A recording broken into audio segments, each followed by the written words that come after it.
secretary of Shiroro local government area of Niger State, Adams Kefas, has disclosed that 14 million naira was paid to spiritualists and vigilantes to fight banditry in the council.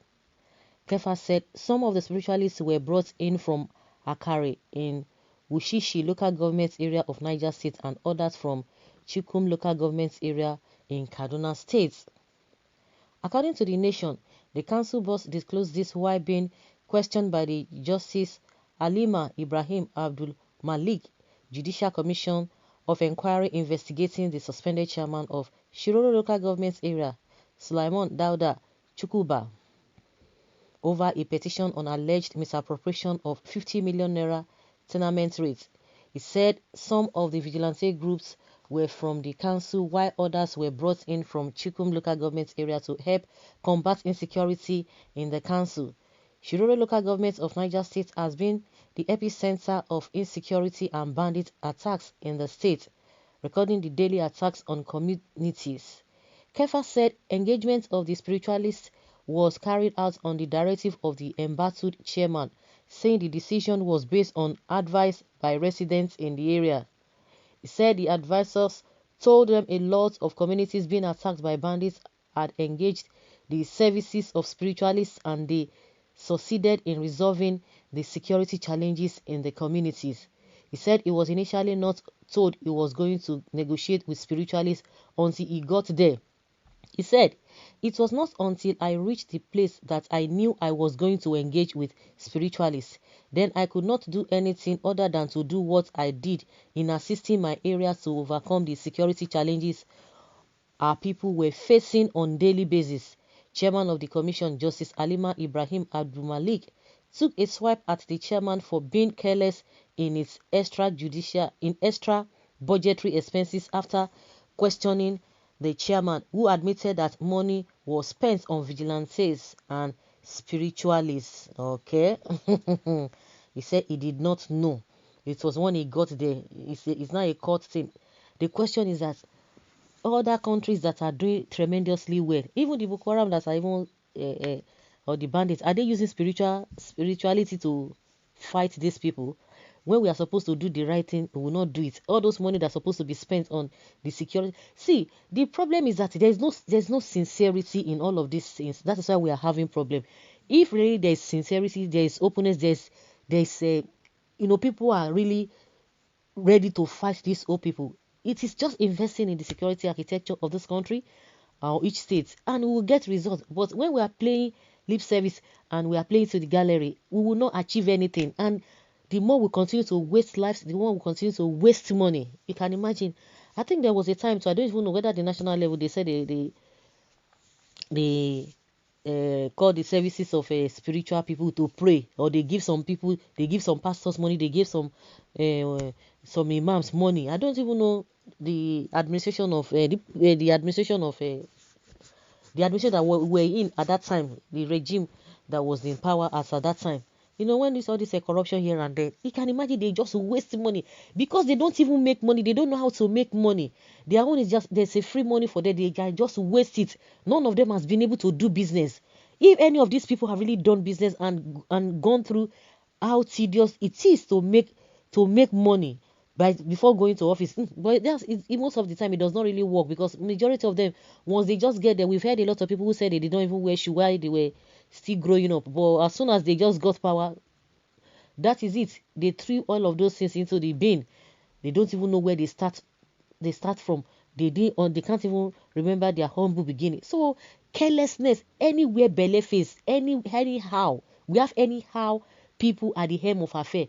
Somebody was telling us that diasporans in Nigeria, in diasporas, do not have the audacity to, or they don't have the right to ask what is happening in their own country or on their own constituencies in the country. You can imagine that is not convinced.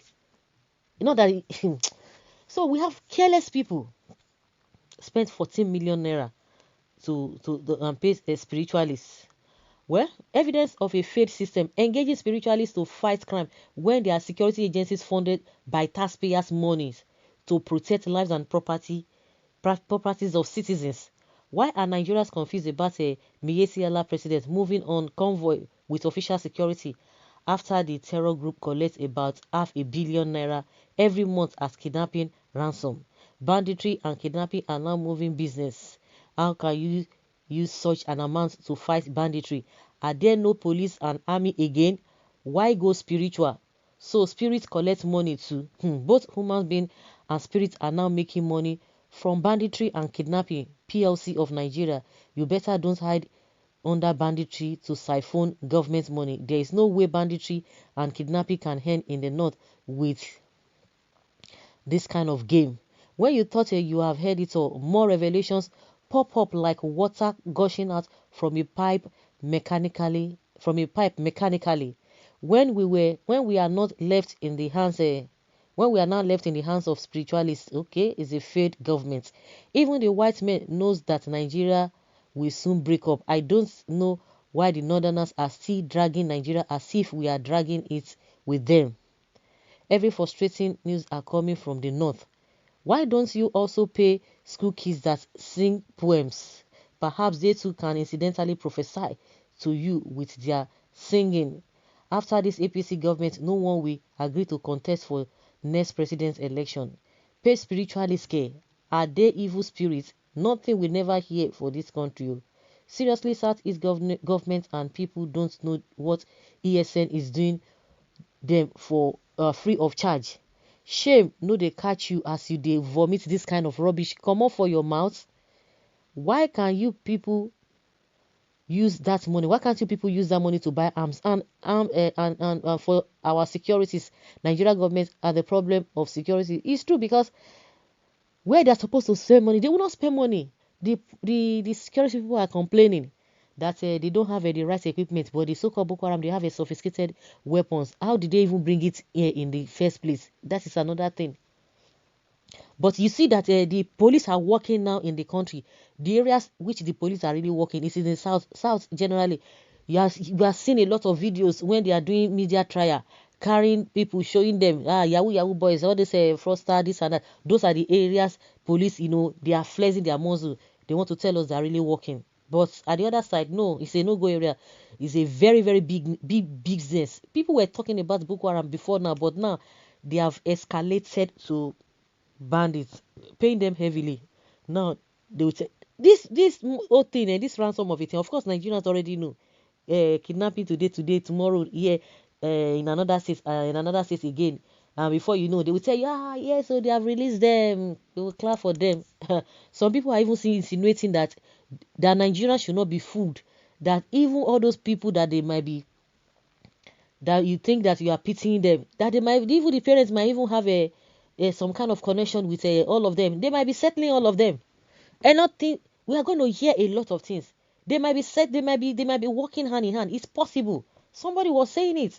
And people are like, it's true, because this one is just normal thing. And yes, this kind of thing have been happening in the whole region, northern region, and they are not coming out to protest. Now some people are paying spiritualists to end banditry.